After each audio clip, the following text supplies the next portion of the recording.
So, have you ever heard the argument that if XRP ever goes to 100 or even $1,000, there won't be enough liquidity, everybody would sell, the price would collapse? Well, guess what? I'm about to show you how that's all wrong. Because technically, if adoption of XRP happens the way we suspect it may, then every single person in the world can sell all their XRP at 1,000 or 100 or even 10,000. But to understand what I'm going to explain, you'll need to understand liquidity pools. And simply put, a liquidity pool is a shared pot of tokens, like XRP and USDC, that sit there so people can instantly swap from one to the other without having to post and wait for a buyer and seller. It just speeds up and automates the buying and selling of assets. While XRP uses liquidity pools all over the place, Ripple also provides a service for institutions called on-demand liquidity, or ODL. And with this ODL system, XRP is and will be bought and sold instantly for each transaction, creating what's been playfully referred to as infinite liquidity. So you make a transaction with XRP and it's reused 5 seconds later for a different transaction. So the same token of XRP can process hundreds of transactions in a single day.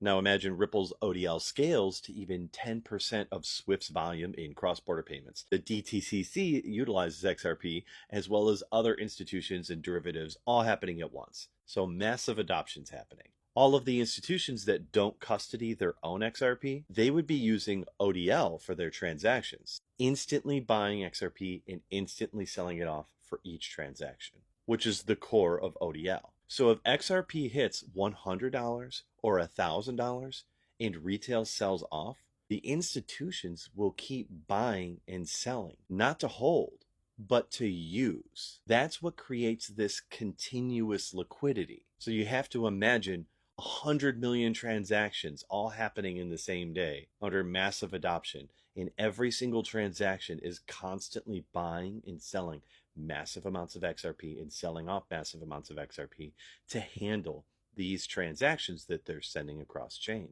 That's infinite liquidity. Plus, add in automated market makers and Ripple's liquidity hub, and now you've got a liquidity on tap 24/7. And as a side note, institutions have two options with XRP liquidity. They can use ODL, where they buy and sell instantly, but get charged an exchange fee, or they can own their own XRP and custody it and use it for liquidity. This allows institutions to create their own liquidity pools. Amendment XLS30, for example. Now, how can they do this? They custody their XRP, and Ripple just so happens to own Medico and standard custody. Companies in which institutions can custody their crypto with Ripple. The pieces are really coming together, aren't they? Like, it's all making sense now why Ripple has Medico and standard custody. They have been planning for this. So just imagine it. In a future where ODL is deeply embedded into the global finance, XRP liquidity becomes flow utility, not a storage utility. Retail could exit entirely. Yet ODL liquidity would persist because the system reuses XRP constantly, like a circulating bloodstream. But just to clarify, there's still no way that 5 trillion in fiat could meet retail XRP all at once. ODL isn't technically infinite liquidity in the fantasy sense. It is functionally infinite because the system recycles assets. It's high velocity, not unlimited depth. I hope that's clear. The infinite ODL liquidity is about recycling XRP really fast. It's not about instantly absorbing a multi-trillion-dollar sell-off.